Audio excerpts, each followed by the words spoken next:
lies. Look me in the face, tell me that you love me, even if it's fake. Hello everyone, welcome back to my channel commerce with Anjali Talwar. सो आज हम अपनी जो है last class in the sense सिर्फ जो हमारी adjustments चल रही हैं +1 की जो हमने financial statement with adjustment start किया है, उसकी एडजस्टमेंट्स की लास्ट क्लास है कि आपकी लास्ट 3-4 एडजस्टमेंट रह गई हैं, वो आपको इस क्लास में बहुत ईजी से ये कवर करवा दूंगी।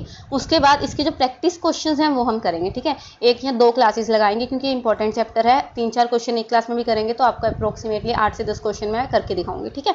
जिससे क्या होगा, आपको पता लग जाएगा क्वेश्चन कैसे करना है। ओके, सो आज की जो क्लास है वो लास्ट क्लास है फॉर एडजस्टमेंट ओनली। इसके बाद प्रैक्टिस क्लास आएंगी, लेकिन मैंने सारी एडजस्टमेंट पहले आपको इसलिए करवाई कि आपको समझ आ जाए कि एटलीस्ट करना क्या होता है एडजस्टमेंट में, ठीक है। तो बाद में जब क्वेश्चन करेंगे तो आपको सारी एडजस्टमेंट इकट्ठी आनी चाहिए, क्योंकि अब जो मैं आपको करवा रही हूँ 1 बाय 1 एडजस्टमेंट करवा रही हूँ, लेकिन क्वेश्चन में तो 1 बाय 1 नहीं आएगी ना। क्वेश्चन तो आपको सीधा ट्रायल बैलेंस आएगा, नीचे 5-7 एडजस्टमेंट दिया, तो आपको पता होना चाहिए कि इन 5-7 का करना क्या है। तो इनके लिए तो आपको ये सारी क्लासेस लगवाई हैं, समझ आया। सो पहले इसको ढंग से कर लेना, तभी वो समझ आएगा। और इसके अलावा एक समरी जरूर करवाऊंगी जिसमें आपको सारी इकट्ठे एक बार बता दूंगी, उसके बाद हम क्वेश्चंस करेंगे, ठीक है। सो स्टार्ट करते हैं आज की पहली एडजस्टमेंट, जो कि है goods sold and dispatched but omitted to record. अब मुझे यहाँ फटाफट बताओ ओमिटेड क्या होता है। ओमिटेड होता है भूलना। तुम्हारे जैसे भूलक्कड़ जो भूल जाते हैं कि क्या डेबिट करना है और क्या क्रेडिट करना है, भूल जाते हैं ना मिनट बाद, तो वही ये सेम है, ओमिशन हो जाना मतलब भूल गए। अब इन्होंने क्या किया, गुड सेल तो कर दिए और उसको रिकॉर्ड करना ही भूल गया अकाउंट्स में, तो अब रिकॉर्ड करने पड़ेंगे, समझ रहे हो। सेल तो कर दिया, रिकॉर्ड करना भूल गए, तो अब सेल बढ़ेगी। एक साइड तो हमें सेल बढ़ानी पड़ेगी, ठीक है। दूसरी साइड जब भी ये गिवन नहीं है कि कैश में सेल हुई है, तो हमेशा हम किस में मानते हैं, क्रेडिट में। तो क्रेडिट में सेल होगी तो हमारे क्या बढ़ेंगे, डेटर्स। क्या बढ़ेंगे, डेटर्स, कि पैसे देने हैं लोगों ने हमारे। तो एक साइड तो सेल बढ़ा देंगे, एक साइड हम डेटर्स बढ़ा देंगे। ये बात समझ आई।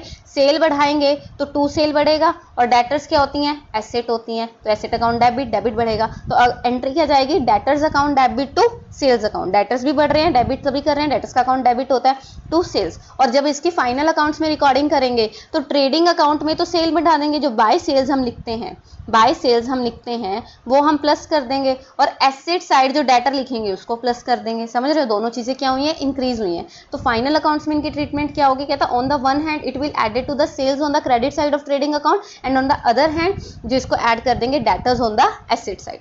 इजी। ये तो था जब सेल भूल जाए। नेक्स्ट एंट्री है जब परचेज लिखना भूल जाए। हमने गुड्स परचेज की किसी सप्लायर से, लाइक रॉ मटेरियल वगैरह लिया, लेकिन उसको लिखना भूल गए, तो अब परचेज बढ़ेगी, अब क्रेडिटर बढ़ेंगे, क्योंकि हमने क्रेडिट परचेज किया, हमारा उधार बढ़ रहा है, लाइबिलिटी बढ़ रही है, समझ रहे हो। तो परचेज भी बढ़ेगी और क्रेडिटर की एंट्री क्या होगी, क्रेडिट, और परचेज जब बढ़ेंगे डेबिट, तो एंट्री क्या हो जाएगी, purchases account debit to creditor. ऊपर क्या किया था, डेटर टू सेल्स, अब क्या करेंगे, परचेजेज टू क्रेडिटर। समझ आई, purchases account debit to creditor. और इसका अकाउंटिंग ट्रीटमेंट क्या होगा, एक तो ट्रेडिंग अकाउंट में परचेजेस को बढ़ा देंगे, टू वाली साइड जो हम परचेजेस लिखते हैं, और एक बैलेंस शीट में जब हम लाइबिलिटी साइड क्रेडिटर्स लिखेंगे उसको उसमें प्लस कर देंगे, समझे। So on the one hand it will added to purchase on the debit side of trading account, and on the other hand इसको हम क्रेडिट साइड लाइबिलिटी साइड दिखा देंगे, क्रेडिटर्स में प्लस कर देंगे।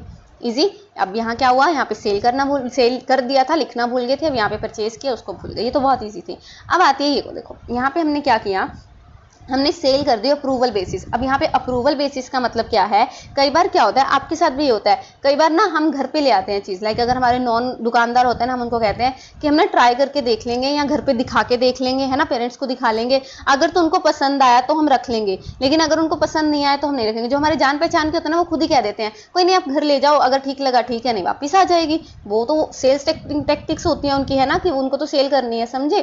तो उसको हम कहते हैं sale of goods on approval basis, कि अभी प्रॉपर सेल हुई है, अभी हमें पता लगना बाकी है, लेकिन गुड्स चली गई हैं, लेकिन साल के एंड तक। अब ये बताओ, अकाउंट्स में आ गए 31 मार्च, हमें करने हैं अकाउंट्स बंद, ये बात समझ आई, हमें अकाउंट्स बंद करने हैं, और हमें यही नहीं पता कि वो सेल एक्चुअल हुई है कि नहीं, तो उसको हम एक बार एक्चुअल सेल्स की तरह ट्रीट कर लेते हैं कि हमारी तरफ से गुड्स तो गए, चलो सेल्स मान लेते हैं।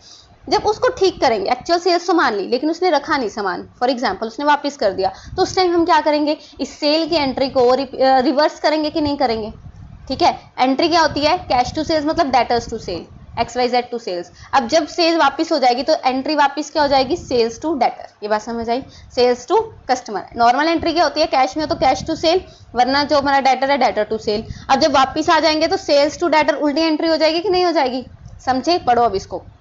सो अप्रूवल बेसिस का मतलब क्या है, sometime goods are sold to customer, और अप्रूवल या return basis, like if the goods are like by him he may keep them, and if they are not like by him he may return them. तो उन goods को हम cell की तरह record नहीं करते जब तक कंसेंट रिसीव नहीं होता, लेकिन जब साल का एंड आ जाता है तो हम उसको एक्चुअल सेल की तरह लिख लेते हैं और बाद में उसकी एक एडजस्टमेंट एंट्री कर देते हैं उस सेल को कैंसिल करने के लिए, जो कि आती है सेल्स टू डेटर्स। क्या होता है? Sales to debtors. और इसका अकाउंटिंग ट्रीटमेंट क्या होगा? सेल्स कम होंगे, डेटर कम होंगे और क्लोजिंग स्टॉक बढ़ेगा। अब यहाँ पे 3 चीजें होंगी कि नहीं होंगी?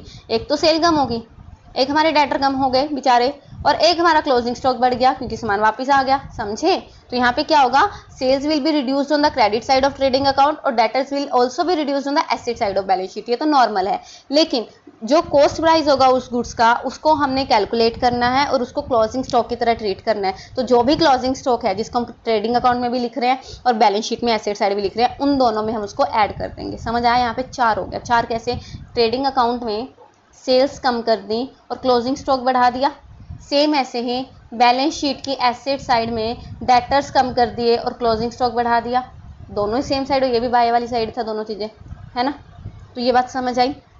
इजी। तो ये थी आपकी लास्ट एडजस्टमेंट। कर लोगे इसको? इजी है। तो ये 3 एडजस्टमेंट आपकी रह गई थी, ये आपकी अब डन है। इसके बाद हम करते हैं इसके प्रैक्टिकल क्वेश्चंस। तब तक के लिए थैंक यू सो मच। लेकिन हाँ, उसके पहले क्लास आएगी, छोटी सी क्लास फॉर समरी, जिसमें आपकी जितनी भी आज तक की सारी ट्रांजैक्शन हुई एक बार दोबारा रिवाइज हो जाएगी। सारी याद करके आना। जब मैं करवाऊंगी साथ साथ में आपको याद होना चाहिए कि हाँ ये ऐसे करना है, ऐसे करना है। तो आपको ना कॉन्फिडेंस देखना कहाँ जाएगा आपका अकाउंट्स करते हुए। ठीक है? तो इसको कर लेना तब तक। Thank you so much. Tell me pretty lies, look me in the face, tell me that you love me, even if it's fake.